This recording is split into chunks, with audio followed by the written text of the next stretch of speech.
Hi, I'm Luke Timmerma. Pleased to be here to moderate a conversation with Phil Sharp and Bill Haney. They are collaborators on this documentary film called Cracking the Code. Bill is the filmmaker and Phil is the star of the show.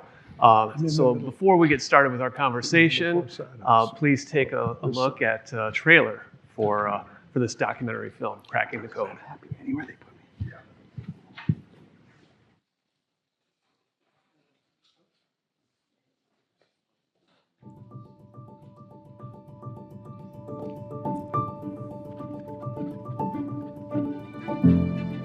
Phil Sharp, he's kind of an unlikely genius. How he got from a Kentucky tobacco farm to the RNA revolution is one of the great stories. I grew up in Kentucky in severe poverty. I was dyslexic as I could be. I wasn't the strongest student, but I turned out to be very imaginative. Dr. Philip Sharp stepped forward to receive the Nobel Prize. Phil Sharp is an unlikely hero, kid from Kentucky, bootstraps his way to Caltech, Cold Spring Harbor, and then MIT. In 1977, I made the discovery of split genes and RNA splicing. The idea was to take that discovery and make drugs out of it. There was a time when the biotechnology industry didn't exist. It wasn't even a glimmer in someone's eye. So many devastating diseases: cancer, diabetes, heart disease. The standard of care is brutal. People who had HIV had no chance of survival. Drug development is not for the faint of heart. Did I know you had to raise hundreds of millions of dollars to make a pharmaceutical, that most companies fail? No. It was step forward and see where it would go. This is uniquely American. Let's take a risk and try this. In 2024 alone, more than 7.6 billion people were treated with a biotechnology drug, with the promise for more to come. Holy, you know what? Yeah! These guys did it. All great revolutions end up impacting our lives. The new revolution is the biotech revolution. It's about the cells in your body and being able to control them. It's a noble revolution. They took all the bruises and all the hits along the way. They came out on top, and that's the biotech story.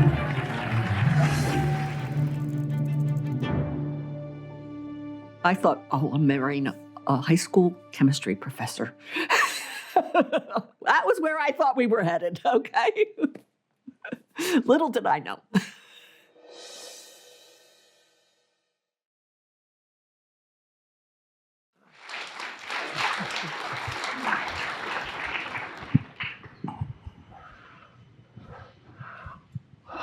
All right, well, what a inspiring, invigorating conference this has been.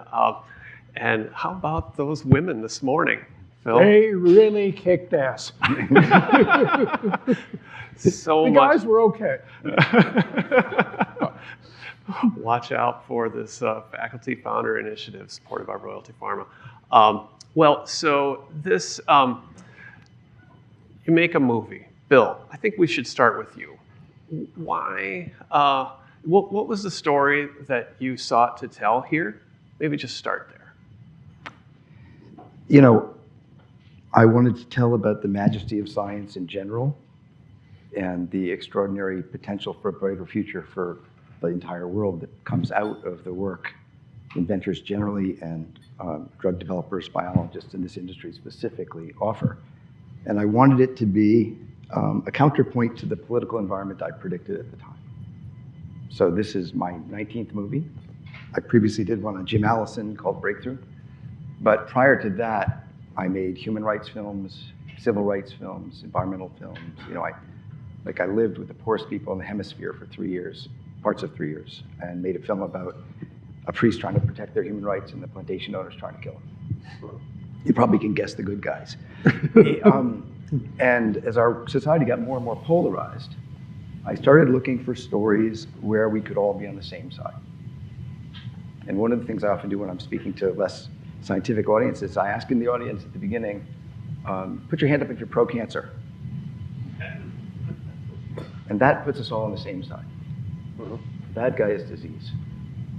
And of course, that gives us a chance to think both specifically and metaphorically about how we solve complicated problems by collaborating in a thoughtful and effective way. And then specifically, you know, the present administration's previous time, they spent a certain amount of time talking about how you make America great that sort of suggested you did that by going back to the coal mines. I don't share that view. And so I was interested in showing how you build a vibrant, dynamic 21st century economy, but you do it with innovation and ideally noble innovation.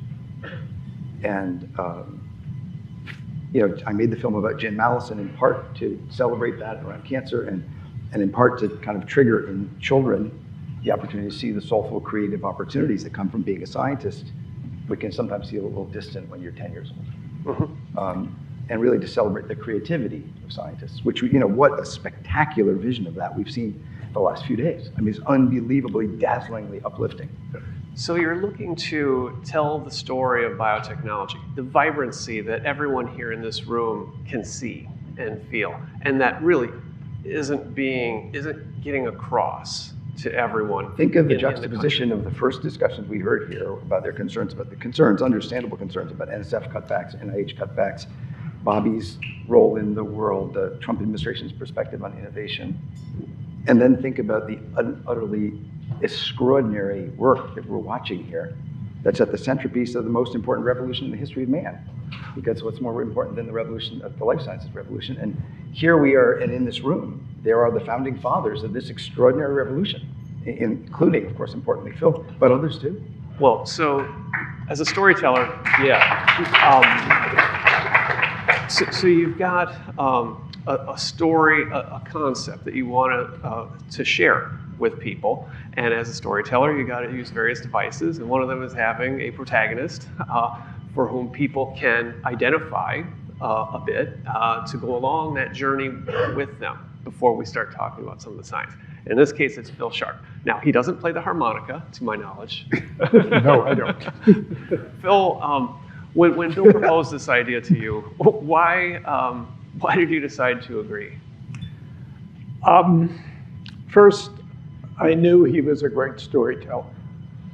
I greatly admired the Jim Allison documentary, and I had known him before he asked me. And then I thought the story had some generality to it that would promote science, promote young people getting involved in science, promote this dynamic relationship between universities and companies and the patient, and how to do what MIT is built for, mind and hand, how to take technology that's groundbreaking, transformational, very important, comes out of basic science, and then move it into society so that it can be useful. And then there's a part of an ego to it as well. Well, I'd say in your case it's smaller than some. But you had to make yourself a little bit vulnerable, to be willing to be humanized on film, to talk about growing up on a farm with modest means. And not a lot of scientists are really comfortable with that. What was that experience like for you to go through that? It's somewhat like undressing in public, not something you want to do. But it's factual. As a general story, it's a little bit more dramatic, feels like, than when I lived it. But and I realized some things that I didn't really appreciate. My wife, Ann, is a natural actor.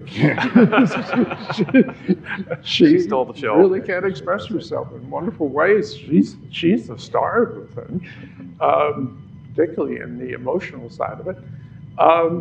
So But this is important because you're enabling the viewer to relate to you. You're not somebody in the ivory tower. You're a human being who there's a universality to that experience.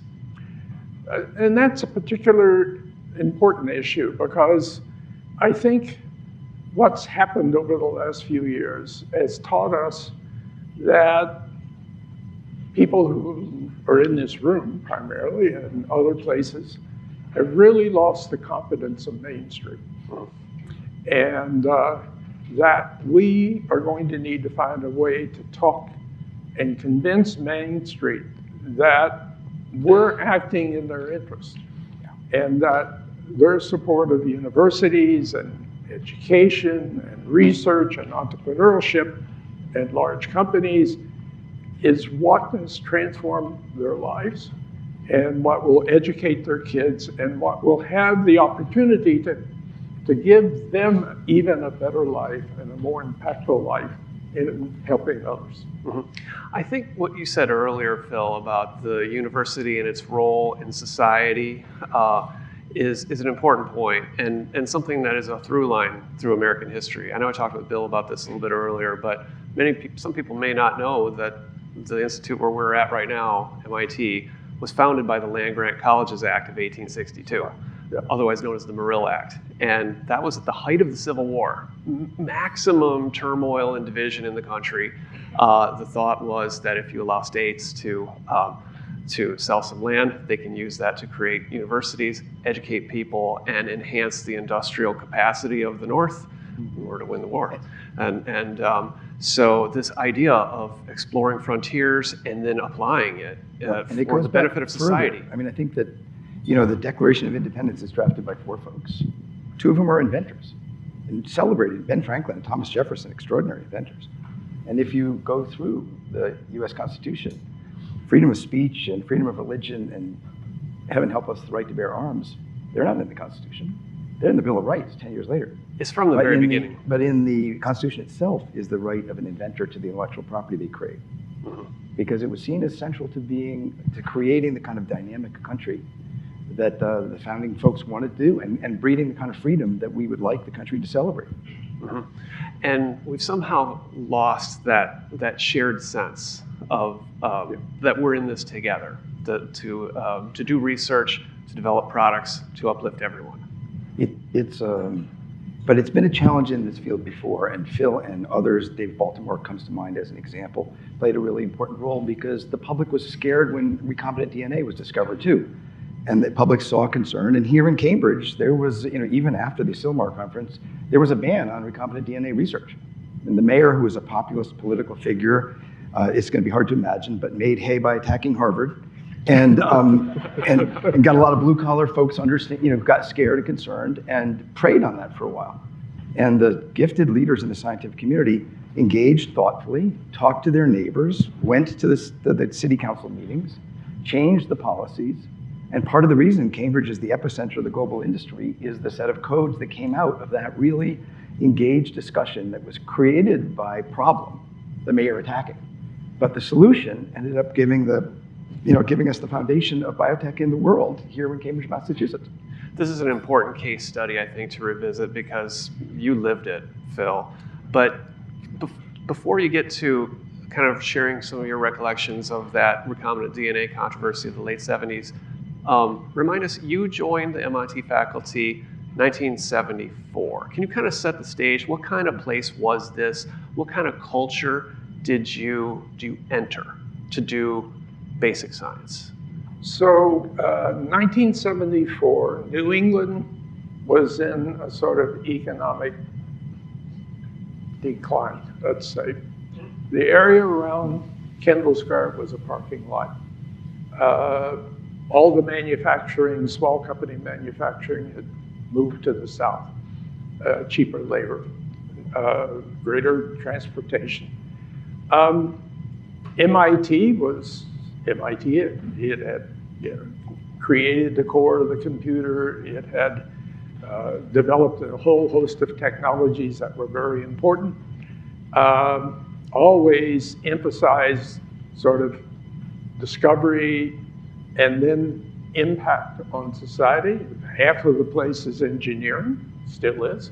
An engineer has to be engaged with problems, or they're not working.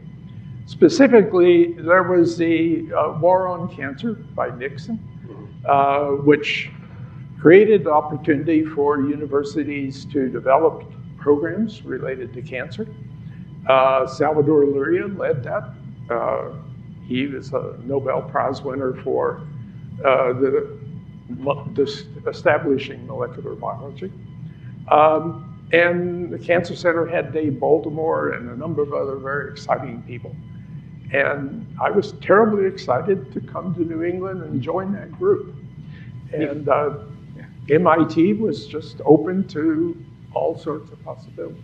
It valued both basic science as well as applied science and relations with industry, even then.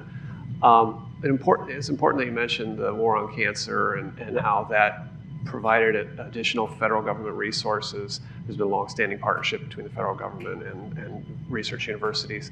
But I think fewer people know that during the decade of the 1970s, when you were beginning your career, the NIH budget tripled in that decade. So there was some kind of shared recognition and it was in Congress and in the bipartisan, right? The support, I mean, the endless frontier laws that come out of post-World War II that really kick off federal research funding and the intellectual property control, is bipartisan.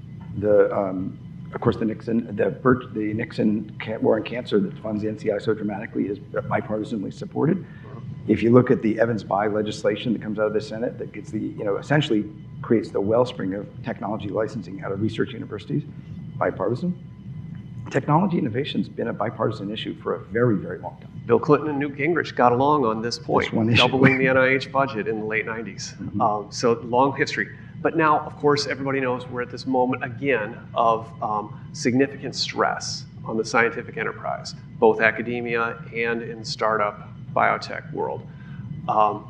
Young scientists in particular are feeling a lot of pressure and maybe some being forced out. Phil, what do you think are some ways that people in this room can think constructively about how to create that kind of conducive environment to explore frontiers and also apply their inventions? Well, the environment now is deeply, as a culture, deeply set in most of the universities in the country, particularly in biotech. There's a great deal of emphasis in moving things out. I think that it has been supported by NIH and NSF and other federal agencies as both a discovery and a translational activity. And there's a great uncertainty now over the last several years about whether those funds will be able to train people, support new investigators, and continue this progress. And it only takes a few years of no, and there will be a large exodus. They will go other places in society where they can contribute their talent. So it's a very important moment, and I'd encourage everyone in this room to talk to people around you and you run into as to how important all this is and how much promise there is. Just one quick one back on the film. It's been out for a few months. By the way, how can people watch it? It's you can write me, but it's going to be in theaters in the fall and PBS nationwide before the election, in October. Okay. So that'll then come later. It'll be easy. But there have been some advanced screenings, and you've gotten some feedback. Have either of you gotten much interesting, surprising feedback from folks, say, who are not part of this industry? I mean, I think ultimately at least I make these movies to talk to the people who don't agree with me. Right? I mean, there's a certain amount of endorsing and supporting one another that's important, and this community is extraordinarily generous about that. But as an example, I screened it for the Senate 10 days ago. I had 9 meetings with 9 Republican senators and the majority leader afterwards. It was co-sponsored bipartisanly. We'll do it again. And on balance, they do support innovation in the United States. They support NSF. They support NIH grants. And if you talk to them privately, their family's on the medicines that people in this room have invented, and they're fully aware of that. Now, they may not agree on overhead, and they may be worried about being primaried, and there may be a bunch of other issues that are at play. But stories are part of what unite us. And you know this well because you're a gifted storyteller yourself. And stories then can help people find common ground, which we need to do to support science long term. So in the immediate near term, there's this effort, which I think you and others are engaged with, to stop the NIH cuts from going from 47 billion to 27 billion, which, what would happen if that were to come to pass, Phil? It would be devastating. I mean, students would not be trained. In fact, many universities stopped admitting graduate students this year. MIT didn't, but many would have. People would not be able to find jobs. They would have to decide that they need to pursue other activities as a career. They can't depend on there being a career path. People have to feed the family. They have to do the other parts of life, as well as their work and their creativity. So, is this a time for some of that 70s style activism that you engage with, the town meetings, the explaining to people? I think the quote from the mayor was, God only knows what will crawl out of the lab with this recombinant DNA. Yeah. And you and others engaged with people and said, actually, here's what's happening. that's what the film is about. I mean, The film hopes to cross that bridge. At least from my perspective, I hope it crosses. I'm going to show it in Kentucky in 2 weeks to 212 people who aren't scientists, I guarantee you. I'll find out. I think that, first of all, the linkage between this industry and jobs. So, Phil starts, there's 0 jobs in biotech, 0. Last year, 4.5 million. Phil and others, because he's the sole due diligence or scientific due diligence for Genentech, starts, there were 0 patients being treated. Last year, 7.6 billion. Nobody knows any of this because the big pharma is not especially popular with the American public because each political party attacks them unfairly, I think, in a lot of ways. But we need, part of the story, part of the reason that Homo sapiens thrive in competition with Neanderthals is narrative. We need narrative to start showing young people how to find an inspiration of science because the darkness, the people against this they're better at darkness than we are. We need more sunshine. We need more stories about what's uplifting and compelling and exciting about what's happening and how it translates to people's lives. And if they're good stories well told, then, and I don't mean by storytellers, good, like David Hicks, I thought did a fantastic job telling the story. Good stories well told, the public will turn and the politicians will follow.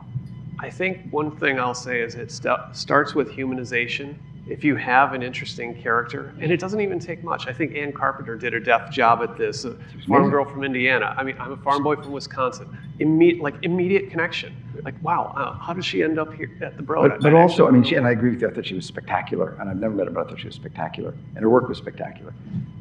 If there wasn't the photos, it would have felt differently. Yeah.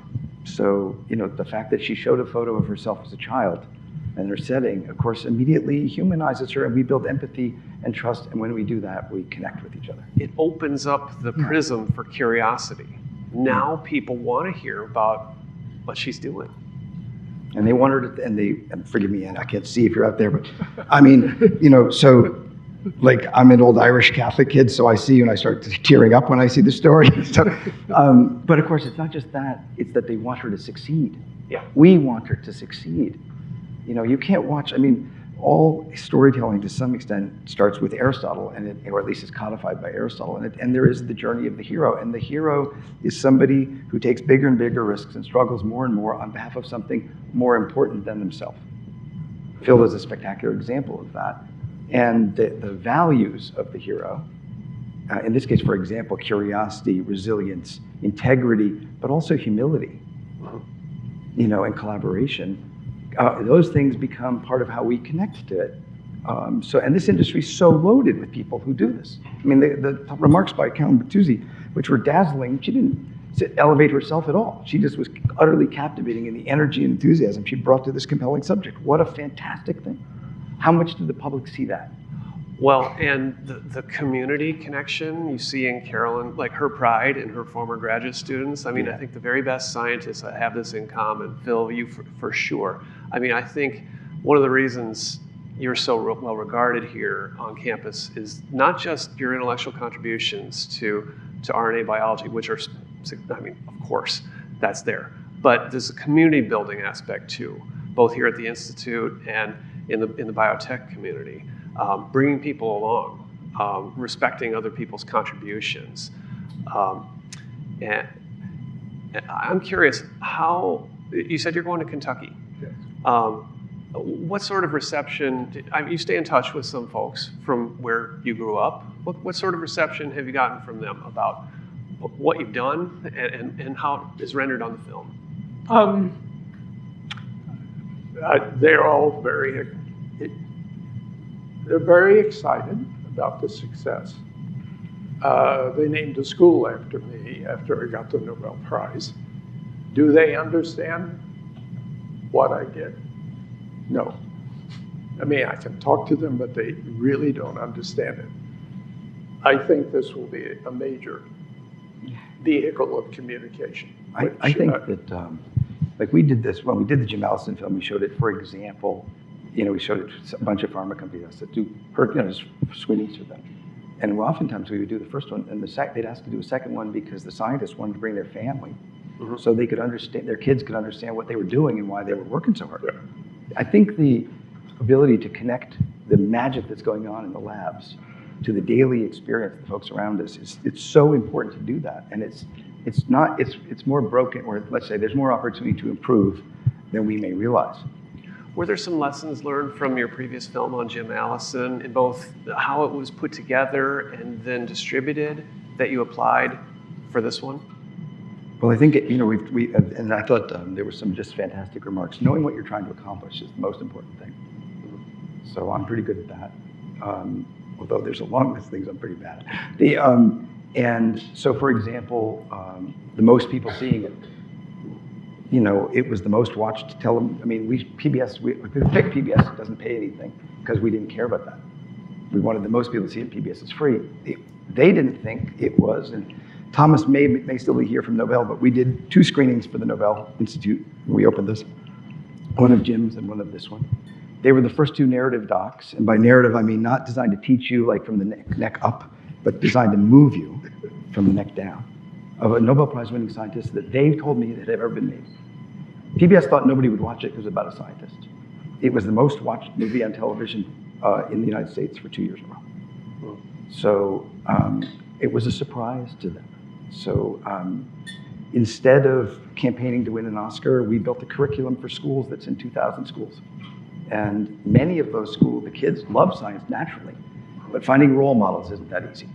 And so using this to kind of show that you can have a creative life, a purposeful life, an honorable life, and have a little bit of fun.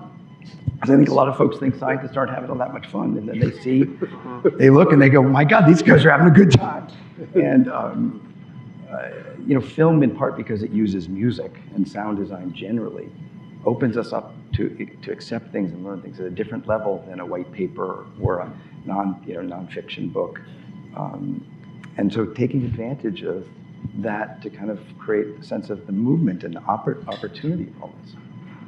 Now, Bill, you've known Robert F. Kennedy Jr. for many years, did a previous film with him. True. In the coal country. Has he seen the film? Have you spoken to him recently?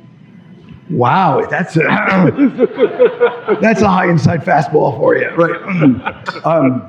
Look, it's true. I made a film.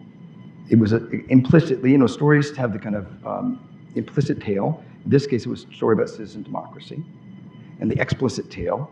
In this case, it was the fight for the last great mountain in central Appalachia between the mining companies that wanted to blow it up for the coal inside and the locals who wanted to stop and build a wind farm. The coal industry had been using, I shit you not, the explosive power of a Hiroshima bomb every week for a decade. Every week for a decade on the mountains of Appalachia. And Bobby was the bad guy. Bobby was labeled as the environmentalist who was trying to stop them, and what they were doing was using explosives to get rid of the jobs, and then telling the workers the jobs were going away because of the environmentalists. And Bobby was like the top face for that.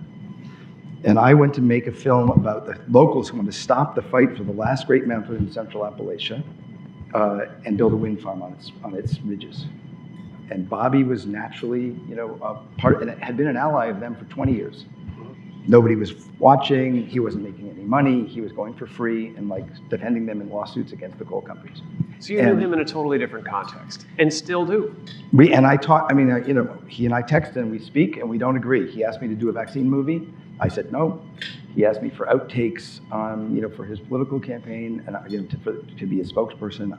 I said, and there's a lot I really like and respect about him, but we don't agree on a bunch of stuff. But you maintain a respectful dialogue? I think that we need to find a middle ground in the United States, and not listening to each other and not connecting with each other doesn't help us do that.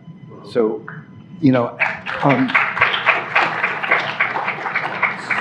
so I don't, he and I talk, and I say, I think he's absolutely out of his mind, and he laughs and tells me that I'm a pinko liberal crazy person, and then we talk about the Red Sox, and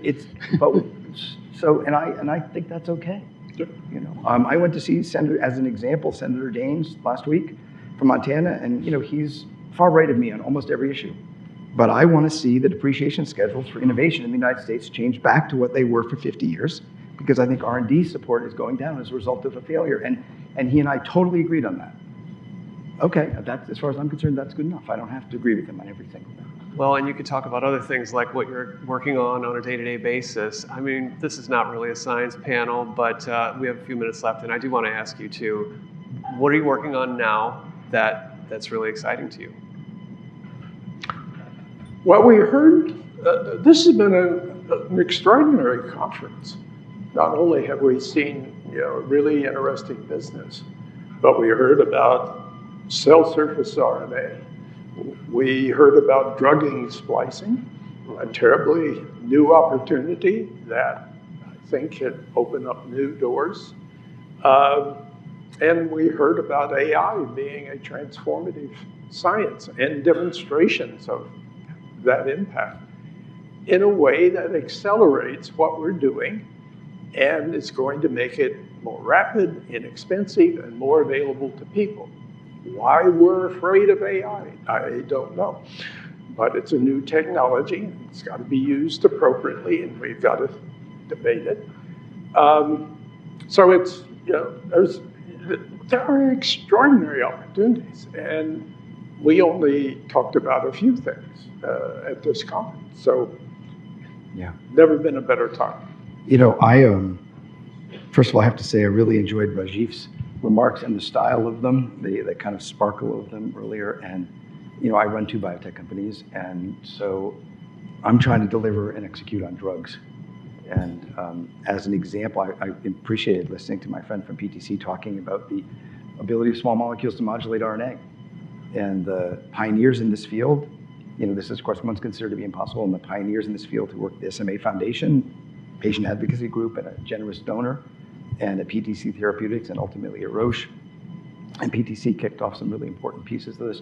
And the co-developers and discoverers of that drug and I started Skyhook together.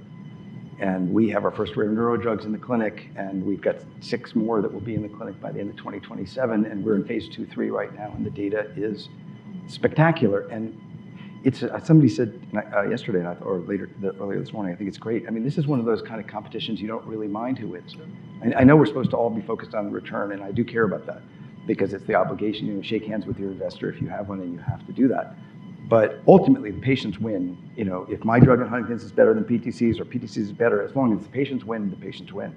And so the scientific underpinnings and the tools we use in machine learning tools, the novel chemistry that we saw, we have multiplex screening tools that are unimaginable before, the RNA-seq data that we integrate to sort of drive the models of machine learning to build new chemistry. It's a very, we're in the midst. And I thought we put Walter Isaacson in the movie in part because he's the greatest chronicler of genius, right, that we presently have in the United States. And because I believe that we're in the midst of the greatest revolution in the history of man. It's really awe-inspiring. Phil, you made that discovery on discontinuous genes, RNA splicing, back in 1977, I think. What does that feel like to see small molecules working on this mechanism, and oligos as well? I mean, helping people with SMA and Huntington's. I didn't think it was possible. I mean, as was pointed out, it's modulating one splicing reaction among 200,000 that have to occur for an organism to be viable. And that you can get that type of modulation out of chemistry is just unbelievable. And now we have to figure out why. That's why I'm interested in it, how to do it. If we figure out why, we'll be able to design it more directly and predict, where we should look. And that could be really, really important. So life has never been better. This comes back to those earlier points about the unification between basic and applied science. And Pam Sharma made this point yesterday as well, the importance to continue investing in curiosity-driven science to enable that next generation of folks like you to make those discoveries. And the integration. I think that some of the AI discussions we saw earlier, where the data from the clinic feeds back into the data in the basic research in the company and the basic science is, the United States has pioneered, with no disrespect into any other country, the United States has pioneered this extraordinarily productive ecosystem. Long may she last. It takes a community of people from academia, industry, government, all of the above. With that, I think we're out of time. Thank you, everyone, for your time and attention. Thank you.